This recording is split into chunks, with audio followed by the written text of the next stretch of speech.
Negara kecil mampu jadi rakan dagang baru bagi perluaskan ekonomi Malaysia. Kemalangan jalan raya 8 mati di Terengganu dan Negeri Sembilan.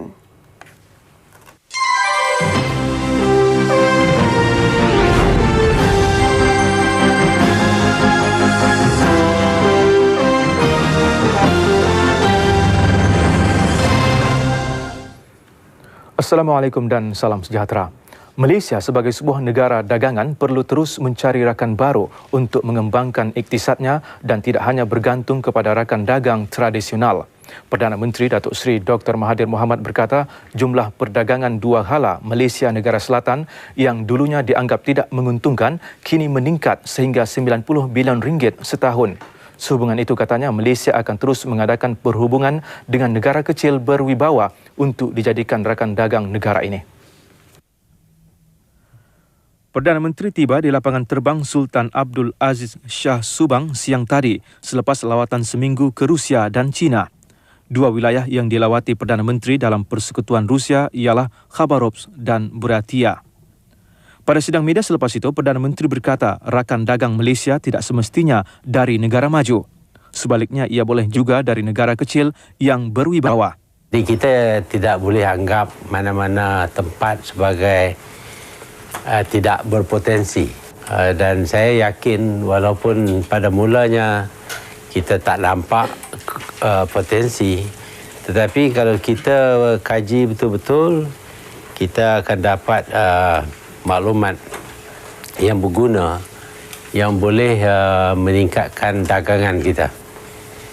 Sebab itu saya berpendapat bahawa lawatan-lawatan ke negara-negara kecil ini, negara-negara yang dianggap lemah dan tidak berpotensi, sebagai satu pendekatan yang amat penting dalam usaha kita membangunkan ekonomi negara kita. Ketika ditanya mengenai lawatannya ke Rusia dan China, Perdana Menteri menyifatkannya berjaya. Menurutnya, lawatan ke Khabarovsk dan Buryatia bertujuan meninjau perusahaan pesawat dan helikopter. Manakala lawatan ke Beijing pula sempena meraihkan 25 tahun hubungan Malaysia-China, iaitu sejak lawatan pertama Perdana Menteri kedua Tun Abdul Razak Husin ke negara itu. Penganjur skim cepat kaya akan dihukum buang daerah menurut Timbalan Perdana Menteri Datuk Seri Abdullah Ahmad Badawi. Tindakan itu selain membendung kegiatan kumpulan berkenaan juga bertujuan memastikan rakyat tidak terus terpedaya. Ini satu tindakan yang mungkin diambil kerana kita perlu jauhkan mereka daripada tempat di mana mereka beroperasi, ataupun mungkin ada lagi tindakan-tindakan yang lain lah yang lebih daripada itu. Datuk Seri Abdullah yang juga Menteri Dalam Negeri mengulas kegiatan skim cepat kaya yang kembali hangat di negara ini. Baru-baru ini Bank Negara juga memberi amaran akan bertindak tegas mengikut Akta Bank dan Institusi Kewangan 1989 terhadap sesiapa mengambil pendahuluan secara tidak sah melalui skim cepat kaya. Menurut Datuk Seri Abdullah, sikap rakyat yang terlalu mudah mempercayai sesuatu tanpa menyiasat antara penyebab utama mereka terjebak ke dalam skim itu. Pada sidang media yang sama, Datuk Seri Abdullah berkata sambutan Hari Kebangsaan adalah bagi menghargai jasa pejuang kemerdekaan bangsa dan negara untuk semua rakyat Malaysia. Justru, kata beliau, cadangan menyambut 31 Ogos secara berasingan tidak wajar. Tak tahulah, mereka ingat ini kemerdekaan untuk diri mereka sendiri agaknya. Ini adalah hari kebangsaan, hari untuk semua. Rakyat Malaysia semuanya rasa amat gembira dan bersyukur kerana kita hari ini adalah rakyat yang merdeka. Kita mempunyai peranan untuk menentukan masa depan kita. Dan kita boleh membuat apa jua rancangan untuk kebaikan negara kita. Sebelum ini, PAS Kedah dipercayai bercadang mengadakan sambutan Hari Kebangsaan secara berasingan di kompleks parti itu di Jalan Alostar, Sungai Petani. Sementara itu, Pengerusi Jawatankuasa Pusat Sambutan Kemerdekaan tahun ini, Datuk Seri Tajul Rosli Ghazali, menyifatkan tindakan PAS itu menonjolkan sikap tidak mempunyai semangat kebangsaan. Kalau kita adakan perayaan yang berasingan di tiap-tiap daerah, bermakna bahawa di setiap daerah kita akan ada dua perayaan pada hari yang sama. Bermakna kita bukan menyatu padukan rakyat negara kita, tapi kita memecah belahkan. Kerana ada setengah rakyat yang akan pergi ke tempat yang dianjurkan oleh kerajaan, ada satu lagi yang dianjurkan oleh pihak yang lain. Saya rasa ini serupalah dengan sembahyang dua imam yang diwujudkan oleh PAS selama ni. Kata beliau, PAS tidak mengambil kepentingan negara, sebaliknya mempunyai muslihat tersendiri. Menurut Datuk Sri Tajul Rosli yang juga Menteri di Jabatan Perdana Menteri, tindakan itu juga tidak menunjukkan pegangan sebenar PAS yang sering menyeru kepada perpaduan. Beliau juga hairan dengan sikap PAS Kedah yang tidak sehaluan dengan parti mereka di Kelantan mengenai sambutan kemerdekaan ini. Ini kerana semua negeri turut menyambut kemerdekaan pada hari sama, termasuk Kelantan berdasarkan arahan kerajaan pusat. Golongan muda perlu memupuk minda lebih berdaya cipta supaya mereka mampu menjana pemikiran ke arah melahirkan buah fikiran bernas. Menteri Pendidikan Datuk Seri Najib Razak berkata menerusi cara itu, pemikiran mereka lebih cergas dan berdaya maju bagi menghadapi persekitaran lebih sejagat dalam menempuh alaf baru. Menurut Datuk Seri Najib, bagi mencapai matlamat itu, konsep sekolah Bistari diperkenal bagi menggalakkan cetusan pandangan bernas di kalangan pelajar. Beliau sebelum itu berucap merasmikan pelancaran pertandingan melukis poster sempena Hari Kebangsaan tahun ini. Tapi pada saya lebih penting lagi kita menyemaikan semangat kemerdekaan itu di kalangan pelajar-pelajar generasi muda supaya mereka akan menyambut obor perjuangan itu dan meneruskan perjuangan itu sebagai generasi penerus supaya kemerdekaan itu tidak dipersia-siakan, sebaliknya mereka akan tampil ke hadapan untuk membawa negara kita ke mercu kejayaan.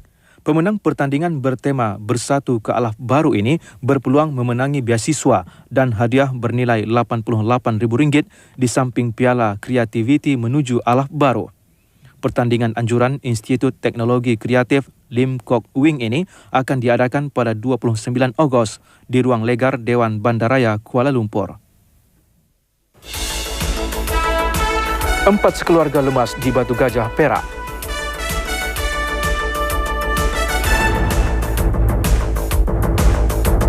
Nahas jalan raya di Terengganu ragut 5 nyawa.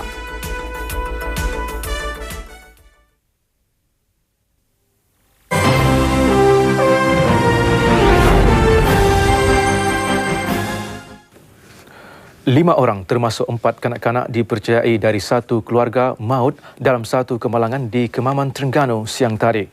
Kejadian berlaku jam 1.30 tengah hari di kilometer 116 Jalan Kuala Terengganu, Kuantan di Kerteh. Mangsa yang terkorban dikenali sebagai Nur Fazila Abu Hassan, 35 tahun, Muhammad Safri, 11 tahun, Muhammad Fazri, 10 tahun, Muhammad Syafiq, 8 tahun dan Mira Syafira, 6 tahun. 3 daripada mangsa termasuk pemandu kereta Nur Fazila meninggal dunia di tempat kejadian, manakala 2 lagi dalam perjalanan ke Hospital Kemaman. Semua mangsa dipercayai berasal dari Perak meninggal dunia akibat kecederaan parah di kepala dan badan. Mayat dihantar ke Hospital Kemaman untuk bedah siasat. Ketua Polis Daerah Kemaman, Penguasa Rozin Yusof berkata, kemalangan berlaku ketika kereta Proton yang dinaiki mangsa terbabas ke kanan jalan lalu merempuh sebuah lori pasir dari arah bertentangan. Ketika kejadian, mangsa sedang menghala ke Dungun. Bomba dan penyelamat Kemaman mengambil masa kira-kira 10 minit untuk mengeluarkan pemandu yang tersepit. Sementara itu, pemandu lori pasir terbabit Abdul Muhammad, 31 tahun, berkata dia nampak kereta terbabit terbabas dan cuba mengelak tetapi gagal meskipun sudah cuba memandu lorinya ke bahu jalan. Kereta tu lah tiba-tiba dia sebuah diri je lah bertentangan. Lepas tu dia dalam keadaan kereta depan kita tu ada tiga buah kereta. Hampir-hampir dah nak langgar kereta depan tu 3 buah. Semua lari ke kelima. Kemudian kita yang keempat ni duduk belakang kereta tu. Dia juga kelima kau. Kadang-kadang dia main repuh je. Jatuh dah cuba elak dah. Cuba elak dah. Tak boleh buat apa. Ada cuba break lah masa tu. Mana dia kita kadang slow dah. Kadang hampir-hampir berhenti dah. Lori ni. Digemas 3 orang terbunuh manakala 5 lagi cedera parah dalam kemalangan membabitkan sebuah kereta dengan kenderaan pacuan 4 roda. Kejadian berlaku di kilometer 3 Jalan Air Kuning. Mereka yang terbunuh pada kemalangan jam 2.30 petang semalam dikenali sebagai Zaitun Sadan, 60 tahun dan Kasih Mahmud, 58 tahun. Manakala Nursia Osman, 27 tahun yang duduk bersebelahan pemandu meninggal dunia ketika dikejarkan ke Hospital Melaka. Nursia, lulusan Universiti Al-Azhar Mesir, mengajar di Sekolah Agama Datuk Haji Mustafa di Batu Kikir, Kuala Pilah. Anak Nursia Siti Zulaika Muhammad Ali, 11 bulan, patah tangan kanan serta kakaknya Zainab cedera di kepala dan kini dirawat di Hospital Melaka. Pemandu kereta Mahadi Osman dipindahkan ke Hospital Kuala Lumpur dan keadaannya dilaporkan agak membimbangkan. 2 penumpang pacuan 4 roda dipercayai warga Indonesia turut cedera parah dan kini dirawat di Hospital Melaka.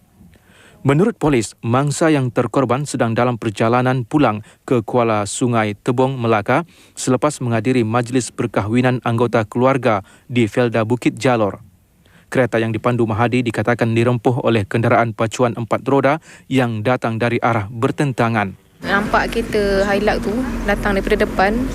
Mula dia jalan dua laju kan. Lepas tu nampak tiba-tiba dia macam kiri kanan datang tu orang. Lepas tu saya nampak kereta Proton ni dah break, daripada jauh dah break kan.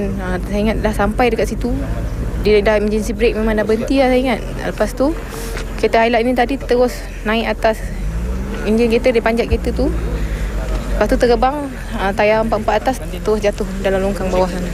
Sharifah Karim mendakwa beliau di belakang kereta mangsa ketika kemalangan itu. Skim bantuan khas untuk usahawan wanita dilancarkan siang tadi bagi mendorong lebih ramai usahawan wanita menerokai aliran utama pembangunan iktisad negara. Menteri Perdagangan Antarabangsa dan Industri Datuk Seri Rafidah Aziz berkata, skim itu menggalakkan lebih ramai usahawan wanita menceburi bidang perusahaan dan perdagangan. Skim bantuan khas untuk wanita ini ialah kepada syarikat-syarikat yang sama ada dimiliki secara majoriti oleh wanita ataupun syarikat-syarikat yang dikendalikan oleh wanita. Dan untuk aktiviti-aktivitinya pula, kita meliputi semua aktiviti yang di dalam sinarai aktiviti dan projek yang digalakkan seperti yang digazetkan oleh MIDA. Dan di samping itu kita telah tokok tambah beberapa aktiviti dan perkhidmatan yang lazimnya melibatkan wanita. Menerusi skim khas itu, usahawan wanita akan menerima kemudahan pinjaman dan grant. Bidang liputan bagi skim itu diperluaskan untuk meliputi kegiatan perkilangan dan perkhidmatan. Antaranya bidang perkhidmatan berkaitan teknologi maklumat, pendidikan, reka cipta dan pembungkusan serta pemasaran.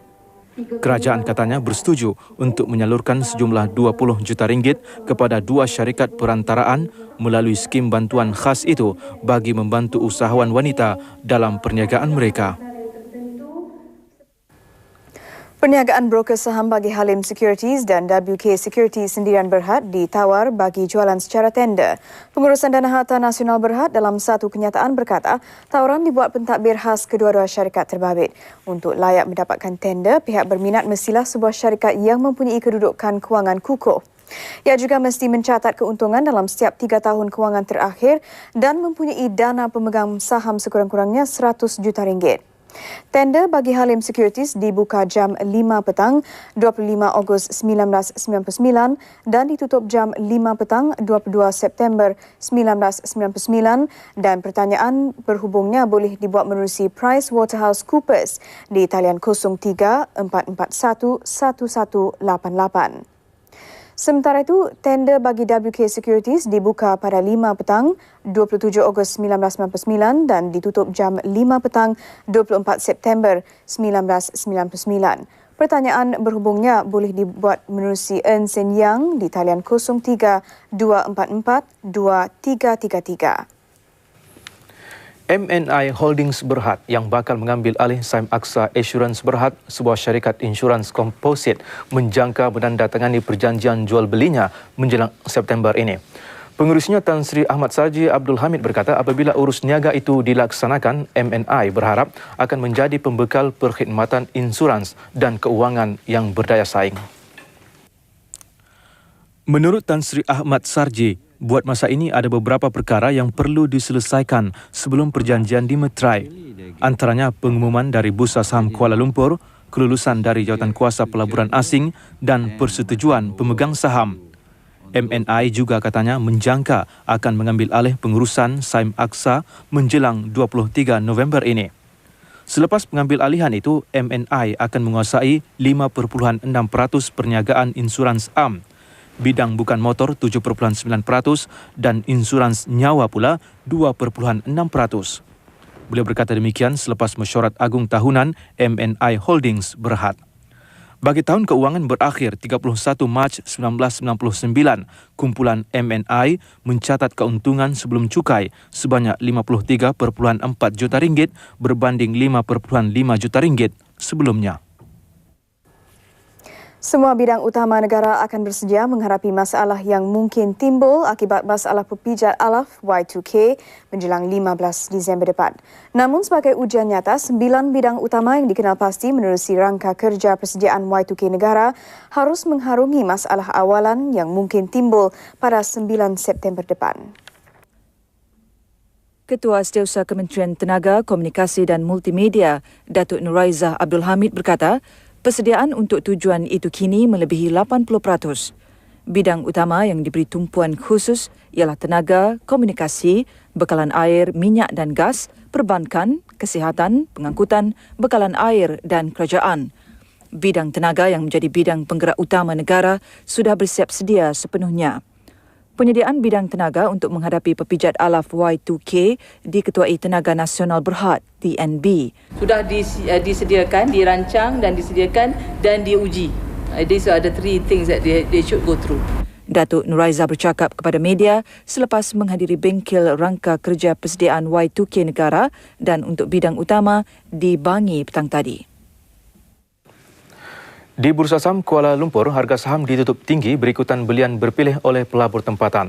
Indeks komposit kukuh 8.91 mata untuk ditutup kepada 772.29. Manakala indeks perusahaan melonjak 18.62 mata ditutup pada 1372.23. Sejumlah 437.28 juta saham bernilai 872.59 juta ringgit diniagakan. Kaunter untung mengatasi rugi dengan 583 berbanding 89. Manakala 96 kaunter lagi diniagakan tidak berubah.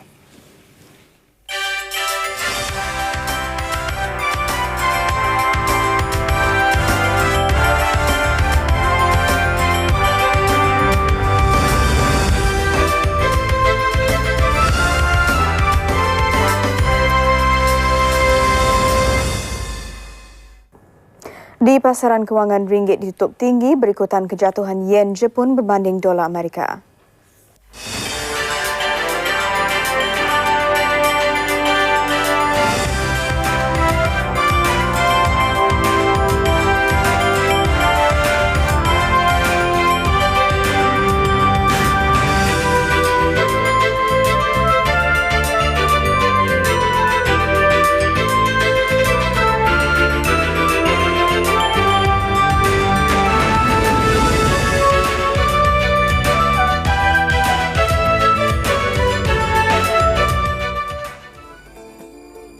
Institut Teknologi MARA, wacana kecemerlangan pendidikan tinggi Bumiputra. Saya amat berbangga dengan dasar ITM yang memberi galakan dan peluang kepada golongan Bumiputra, terutamanya golongan pribumi yang berasal jauh di pedalaman. Mereka kalau tak ada ITM, mereka ni barangkali akan tercicir.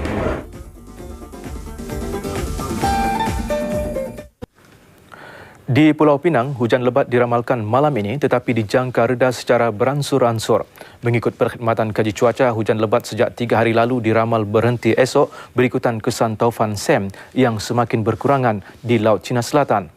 Timbalan Ketua Pengarah 2, Yong Pok Wing berkata taufan Sam yang melanda Hong Kong dijangka lupus dalam masa 24 jam kemudian.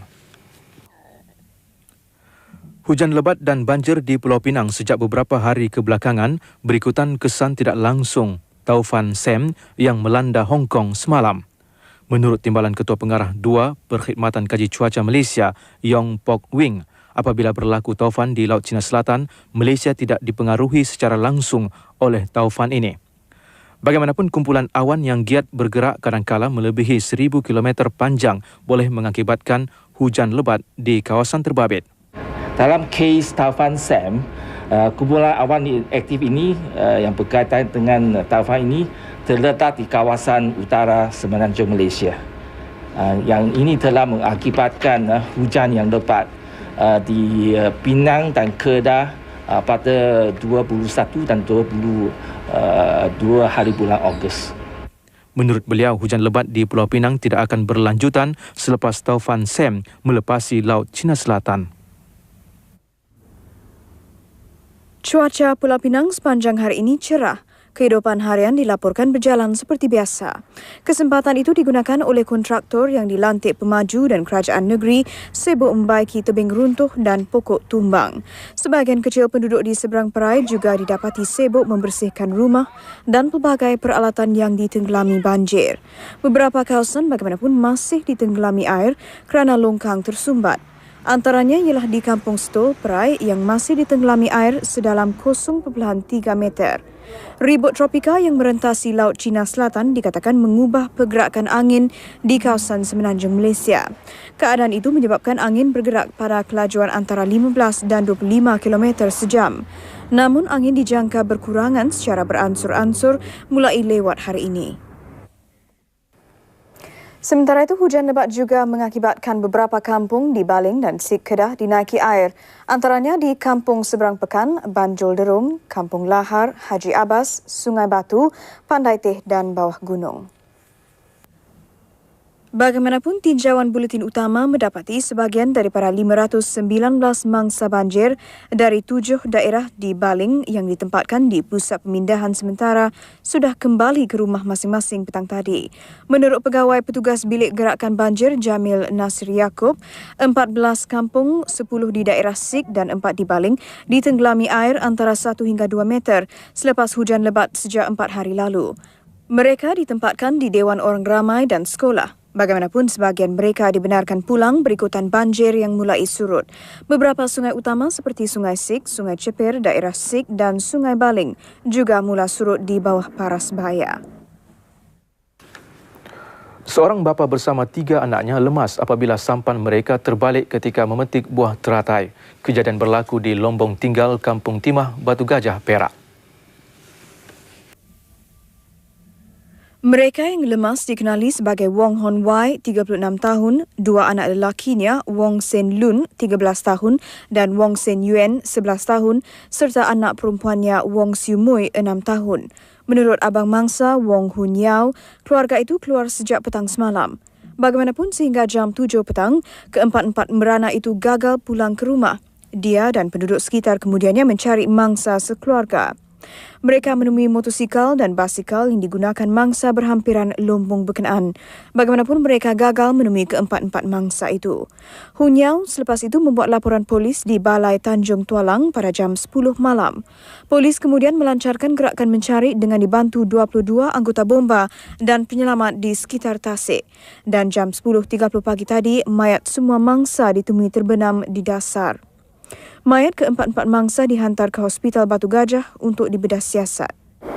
Saya ingin menasihati orang ramai supaya lebih berhati-hati apabila pergi mencari buah teratai ataupun menangkap ikan di lombong-lombong, dan tentukan tidak bawa kanak-kanak kecil bersama-sama kerana ini akan mendatangkan bahaya dan susah untuk menyelamatkan kanak-kanak.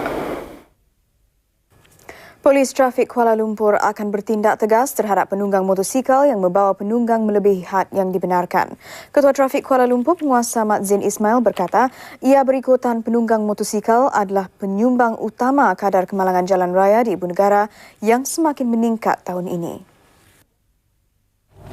Jumlah kecelakaan maut sehingga hari ini sudah mencapai kepada 189 kes. Berbanding dengan tahun sudah, sehingga setakat ini kita dah naik 12. Salah satu daripada punca kemalangan maut disebabkan menunggang dengan muatan atau membawa pembonceng melebihi had dibenarkan. Dan dalam satu gerakan di Jalan Sekilau Ceras petang tadi, lebih 20 kenderaan ditahan kerana membawa muatan berlebihan. Ini membuktikan masih ramai penunggang motosikal gagal mematuhi peraturan membawa pemonceng yang dibenarkan. Mengikut Seksyen 49-1 Akta Pengangkutan Jalan 1987 dan Kaedah-Kaedah Lalu Lintas 1959, mereka yang didapati bersalah boleh dikenakan hukuman denda tidak lebih RM1,000 ataupun penjara tidak lebih setahun atau kedua-duanya sekali. Kamarul Bahari Abdul Kadir, Buletin Utama TV3. Di Keluang Johor, Mahkamah Magistrate menangguhkan kepada 28 Oktober ini bagi sebutan semula kes seorang peniaga yang didakwa membunuh 2 beranak di Taman Desa awal bulan ini. Magistrate Kamarudin Kamsun membuat keputusan selepas mendengar permohonan pegawai pendakwa Ketua Inspektor Razali Basri yang meminta penangguhan kes berkenaan. Peniaga Yong Seng Leong, 33 tahun, menghadapi 2 dakwaan berasingan mengikut Seksyen 302 Kanun Keseksaan dibaca bersama Seksyen 34 Kanun yang sama. Dia dituduh bersama 2 orang lagi yang masih bebas membunuh Siti Fatimah Saleh, 56 tahun, di rumahnya nombor 93, Jalan Ong Kai Tok, Taman Desa kira-kira jam 5 pagi, 3 Julai lalu. Bagi tuduhan kedua, Yong bersama 2 orang lagi yang masih bebas didakwa membunuh anak mangsa Siti Hazlina Sulaiman, 17 tahun, di tempat, tarikh dan waktu yang sama. Yong berasal dari Taman Flora Jaya Parit Besar Batu Pahat, berdepan hukuman mati mandatori jika sabit kesalahan. Tertuduh diwakili peguam Lee Han Yan dan N. Chandra Mohan dihadapkan kali pertama ke Mahkamah Keluang pada 26 Julai lalu dan tiada sebarang pengakuan direkodkan. Yong tidak dibenarkan ikat jamin. Dalam kejadian 3 Julai lalu, ibu tunggal terbabit dijumpai mati dalam keadaan tertiarap berlumuran darah di ruang tamu rumahnya dengan leher hampir putus dipercayai dikelar dengan senjata tajam. Mayat Siti Hazlina pula ditemui terlentang di katil bilik tidurnya dalam keadaan muka, leher serta tangan lebam dipercayai akibat dipukul dengan benda keras. Siti Fatimah mengusahakan sebuah warung menjual nasi lemak dan kuih berhampiran rumahnya, manakala Siti Hazlina adalah pelajar tingkatan 5 Sekolah Menengah Kebangsaan Taman Keluang Barat. Lebih 12,000 disahkan terbunuh dalam gempa bumi Turki setakat ini.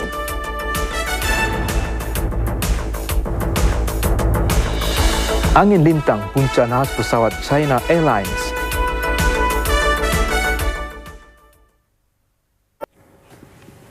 Usaha mencari dan menyelamat diteruskan di Turki hampir seminggu selepas gempa bumi dahsyat di negara itu. Jumlah kematian setakat ini disahkan lebih 12,000 orang, manakala lebih 34,000 lagi cedera. Di Istanbul, usaha mengesan serta mencari mangsa tetap dijalankan walaupun harapan menemui mangsa yang masih hidup semakin tipis. Sementara itu, beratus-ratus orang mengadakan sembahyang jenazah dan kesyukuran di Masjid Beyhatun bagi mangsa yang terkorban dan terselamat dalam gempa bumi Selasa lalu. Jalan Istiqlal di pusat bandaraya Istanbul yang biasanya sibuk dengan pengunjung bertukar lengang. Kebanyakan restoran dan kedai makan ditutup sambil dipasang papan tanda merayu penduduk membantu mangsa gempa. Di Medan Taksim pula, penduduk yang masih ketakutan bermalam di kawasan lapang berikutan beberapa gegaran susulan yang melanda Istanbul dan Izmit dalam tempoh 24 jam.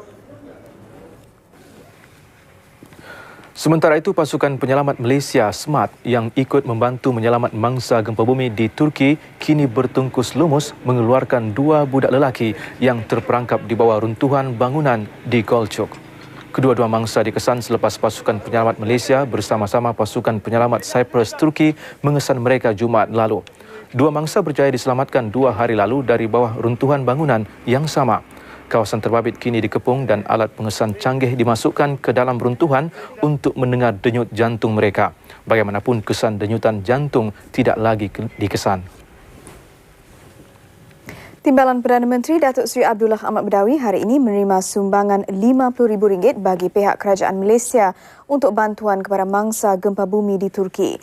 Sumbangan diterima daripada Pertubuhan Persaudaraan Kristian Evangelical Nasional Malaysia (NECF).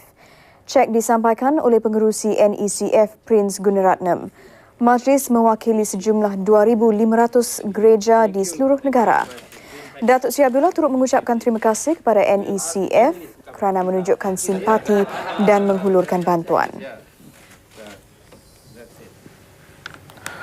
Siasatan berhubung nahas pesawat penerbangan China Airlines yang terbabas dan terbakar ketika melakukan pendaratan cemas di lapangan terbang Chek Lap Kok, Hong Kong masih diteruskan. Siasatan kini tertumpu kepada kemungkinan angin lintang sebagai punca nahas. Nahas itu meragut nyawa 2 penumpang manakala 213 yang lain cedera. Pesawat McDonnell Douglas MD-11 syarikat penerbangan Taiwan ini tiba dari Bangkok ketika amaran taufan nombor 8 sudah dikibarkan. Tiupan angin kencang secara tiba-tiba mengakibatkan sayap pesawat bergesel dengan landasan menyebabkan enjinnya terbakar dan pesawat terbalik. Daripada 213 penumpang, 6 disenaraikan cedera parah manakala 10 lagi tenat. Nahas ini paling besar sejak lapangan terbang bernilai 9,000 juta dolar Amerika dibuka pada Julai 1998. Sementara itu, Hong Kong dilanda banjir besar kesan serangan taufan Sam ke atas negara itu. Taufan dengan kelajuan 106 km sejam itu mengakibatkan 100 penduduk cedera. Hujan lebat memaksa penduduk meninggalkan kediaman mereka yang ditenggelami air. Kerajaan Hong Kong juga mengeluarkan amaran kepada penduduk mengenai bahaya taufan Sam. Pasukan bomba dikerah memindahkan ratusan penduduk yang terperangkap akibat banjir. Kebanyakan mereka kanak-kanak dan warga tua. Lalu lintas terjejas teruk apabila jalan raya dinaiki air manakala jadual perjalanan kereta api laju terpaksa ditangguhkan. Kebanyakan penduduk mengambil tindakan berani dengan meredah hujan untuk ke tempat kerja.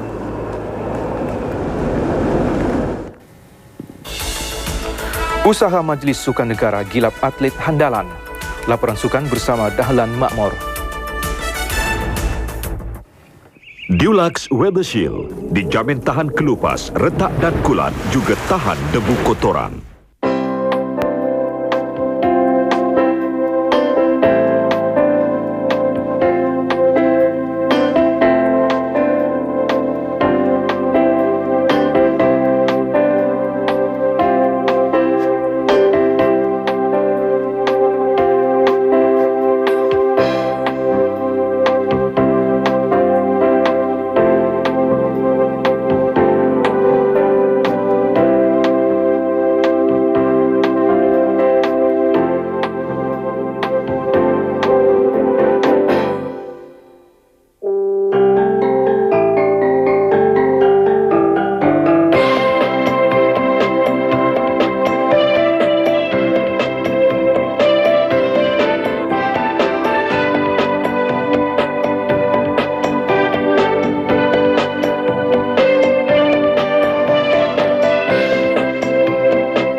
Salam sejahtera. 2 atlet cemerlang dari setiap negeri bakal digelar. Itu rancangan Majlis Sukan Negara MSN ke arah menyediakan cabaran mantap selain usaha Malaysia mendapatkan hak penganjuran Sukan Asia 2006 dan Olimpik 2008. Ke arah itu, MSN akan menyalurkan RM640 juta kepada persatuan-persatuan sukan negeri. Program pembangunan atlet berkeupayaan tinggi haruslah seiring dengan usaha mendapatkan hak penganjuran sukan bertaraf dunia.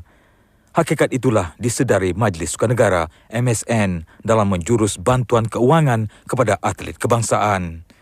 Tumpuan MSN ialah kepada 14 sukan yang menampilkan pencapaian cemerlang.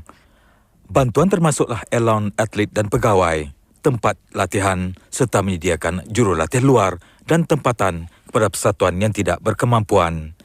Menurut pengarah Sukan Majlis Sukan Kuala Lumpur, Chua Tok Seng, langkah MSN tepat pada masanya. Ia antara landasan buat Malaysia menyaingi kuasa besar sukan seperti China, Jepun dan Korea Selatan. Thailand Asia Games dia kutip lebih kurang 20 lebih gol lah. Jikalau dia boleh kutip 20 lebih, kita boleh curi daripada sana lah. Papan gol, kan? Uzbekistan dan lain-lain negara. Atlet Kuala Lumpur antara penyumbang pingat terbanyak pada Sukan SEA 20 lalu dalam acara terjun, renang, taekwondo, karate-do, olahraga dan bowling padang.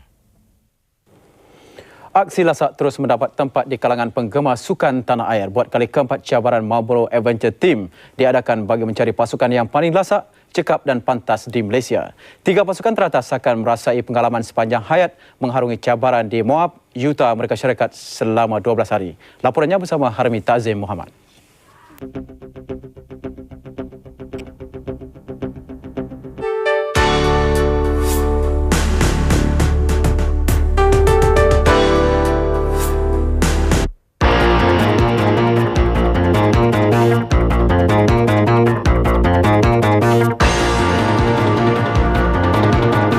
Tahun ini 60 pasukan bertanding untuk cuba mendapatkan tiket ke Utah, Amerika Syarikat. Namun hanya 20 pasukan layak ke pusingan akhir yang tamat di Sungai Perak semalam.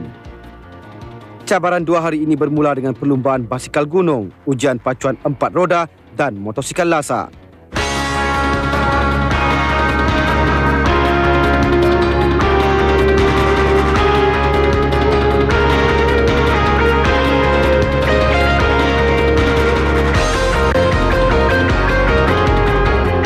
Hari kedua disambung dengan peserta mengharungi jeram deras, lumba lari berhalangan, meluncur tali, menyeberangi sungai dan memanjat dinding. Setelah tamat cabaran 2 hari ini, 3 pasukan dari Terengganu, Bokbon 1, Bokbon 2 dan The Kwai Chai berjaya menduduki tempat teratas. Lebih manis pasukan Bokbon 1 dan 2 diwakili oleh 4 adik-beradik dari Kuala Terengganu. Latih ni saya ingat dah masuk 4 kali. Tapi latih tahun berlatih tu dalam 2 tahun lah. Yang semalam tu harapan kita memang KO lah kira. Sebab kita tak larat motor mesin kita kalah. Macam main dah. Tapi hari ni power kita lebih. Semangat juang tinggi. Semangat juang kita tinggi. Hadiah untuk Allah baru. Nak rasalah pengalaman bermain kat sana, apa cerita yang member tahun lepas kan. Itu yang kita nak sebenarnya. Sukan lasak sebegini sememangnya masih lagi asing di kalangan masyarakat Malaysia. Pemergian 3 pasukan ke Utah, Amerika Syarikat diharapkan jadi pembangkit kepada kemajuan sukan lasak di Malaysia. Harmi Tazim Muhammad untuk TV3. Bola Sepak Liga Sepanyol, juara bertahan Barcelona memulakan kempen musim 1999-2000 dengan kemenangan sulung apabila menumpaskan Real Zaragoza 2-0. Barcelona beraksi di gelanggang sendiri mengharapkan kemenangan pertama. Namun berdepan Real Zaragoza mereka diberi tentangan sengit. Beberapa percubaan diketuai penyerang dari Brazil, Rivaldo diselamatkan penjaga gol Real, Iwami. Real Zaragoza berjaya mengikat kedudukan tanpa jaringan setelah tamat babak pertama. Permainan bersambung dengan kedua pasukan saling serang menyerang. Penyokong tuan rumah terpaksa menunggu sehingga 15 minit terakhir untuk menyaksikan gol pertama Barcelona yang dijaringkan Luis Figo. 2 minit selepas itu mereka menggandakan jaringan melalui Dani sekaligus memberi amaran awal misi mereka untuk mempertahankan kejuaraan. Saingan Liga Perancis pula menyaksikan Lyon dan Marseille terlepas peluang merapati pendahulu Liga Paris Saint-Germain apabila hanya mampu seri tanpa jaringan. Lyon hampir menjaringkan gol pada minit ke-13, namun percubaan Philippe Brunel terkena palang. 2 minit kemudian Brunel hampa lagi. Kali ini percubaannya diselamatkan penjaga gol Marseille, Stephen Porato. Penghujung separuh masa pertama, Porato terus cemerlang menangkis asakan lawan. Bagaimanapun Marseille menguasai babak kedua dan 5 minit sebelum permainan tamat mereka hampir memecah kebuntuan.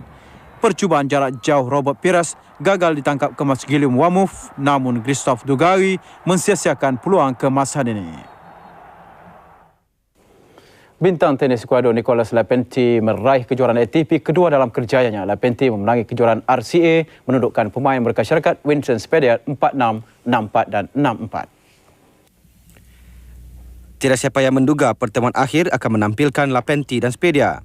Dalam sejarah kejohanan, tidak pernah tercatat pemain pilihan ke-9 ke atas mara ke perlawanan akhir.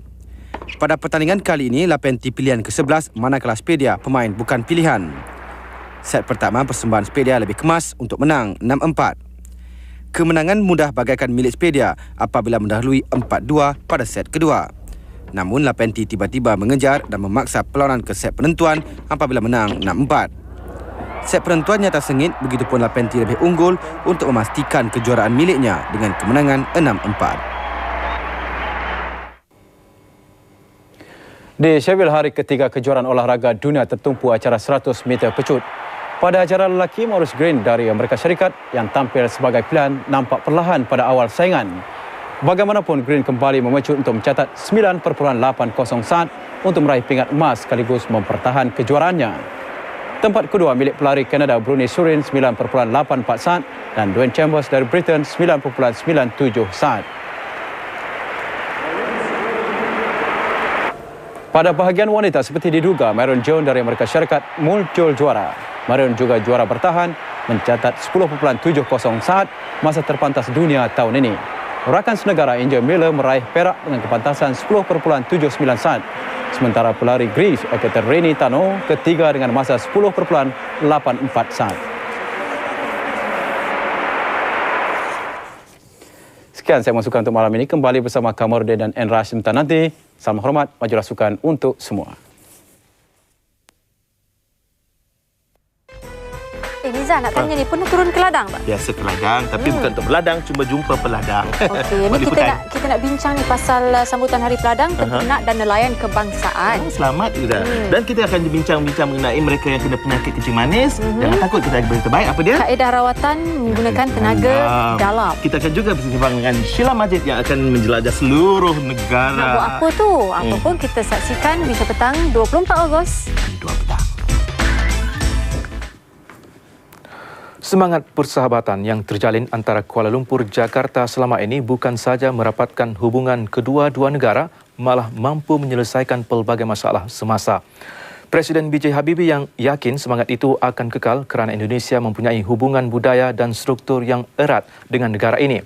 Beliau berkata demikian dalam temu ramah eksklusif dengan wartawan TV3 Didik Budiarto di Jakarta menjelang lawatannya ke Malaysia Rabu ini. Ya, ini saya tidak mau mendahului. Saya kan sudah mengatakan kita banyak sekali hubungan kultural dan struktural. Misalnya masalah tenaga kerja di Malaysia, okay? Dari Indonesia, juga investasi dari Malaysia di Indonesia, juga mungkin sebaliknya. Juga masalah Aceh yang ada juga kaitannya dengan pengungsi dari Aceh di Malaysia, gitu? Dan itu juga kita sampai sekarang bisa diselesaikan dengan baik, tidak ada, karena iktikat niat antara Indonesia dengan Malaysia, khususnya juga antara pemimpin-pemimpinnya dan rakyatnya itu baik, tidak bersifat bermusuhan, berbudaya dan bersahabat. Itu penting. Kalau memang sifatnya bermusuhan, apa saja jelek itu. Tapi ini tidak demikian halnya. Presiden Habibie berkata kunjungannya ke Malaysia lusa adalah untuk mempereratkan lagi hubungan di antara kedua-dua negara dalam segala bidang, khususnya mengarahkan tukar fikiran mengenai persiapan menghadapi APEC. Menurutnya, kedua-dua negara beruntung kerana mempunyai pelbagai persamaan, terutamanya segi budaya dan bahasa yang boleh dipertingkatkan bagi mencapai kepentingan bersama dan serantau. Saya sebagai Presiden Republik Indonesia bisa berbicara bahasa Indonesia yang dimengerti oleh rakyat di Malaysia, dan saya yakin juga Perdana Menteri Malaysia Dr. Muhammad Mahathir bisa juga menyampaikan pesan dalam bahasa Malaysia dan dimengerti oleh orang Indonesia. Tentunya itu merupakan suatu keuntungan tersendiri. Jadi peranan dari Malaysia dan Indonesia di ASEAN, Indonesia 11 juta dan Malaysia mungkin 18 itu. Jadi bersama-sama sekarang saja sudah mendekati 230 juta dan 230 juta dari penduduk mungkin dalam hal ini sekitar 500 juta, jadi sudah merupakan 46% dari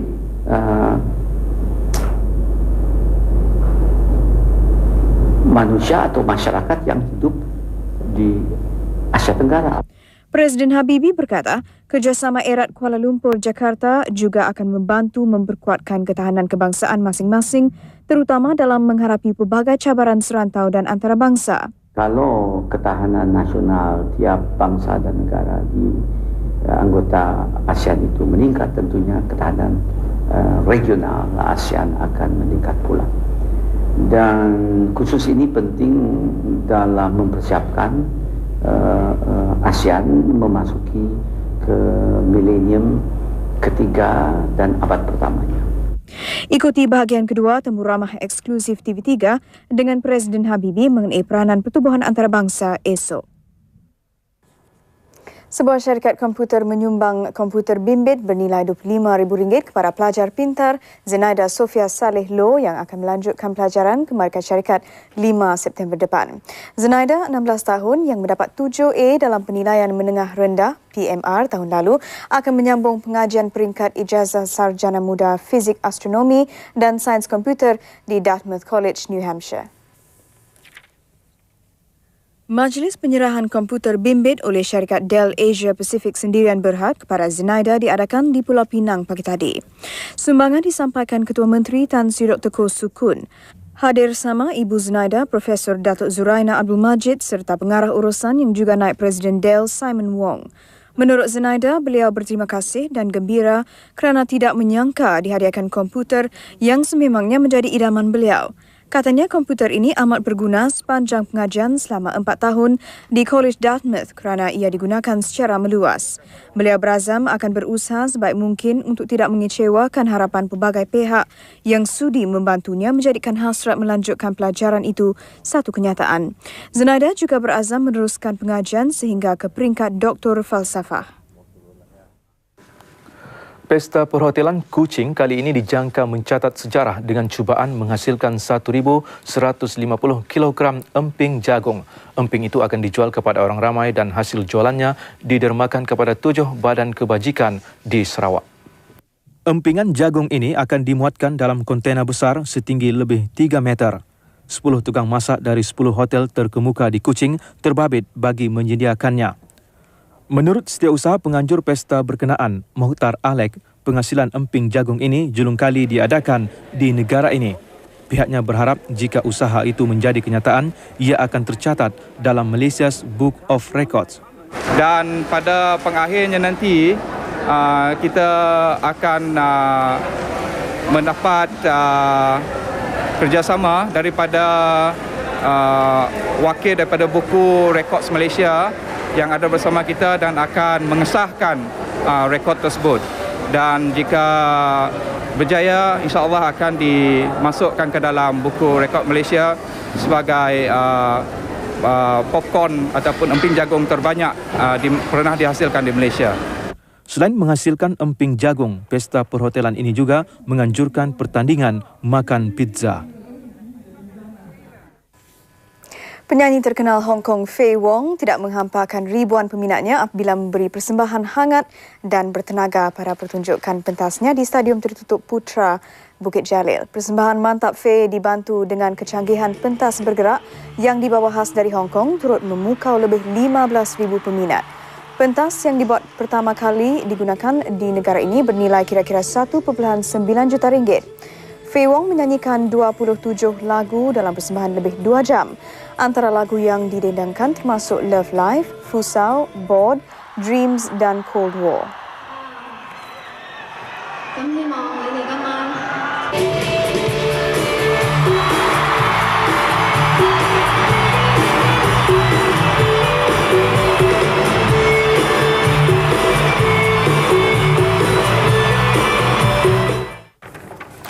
Hampir seminggu gempa bumi melanda Turki, angka kematian sudah melampaui 12,000 orang.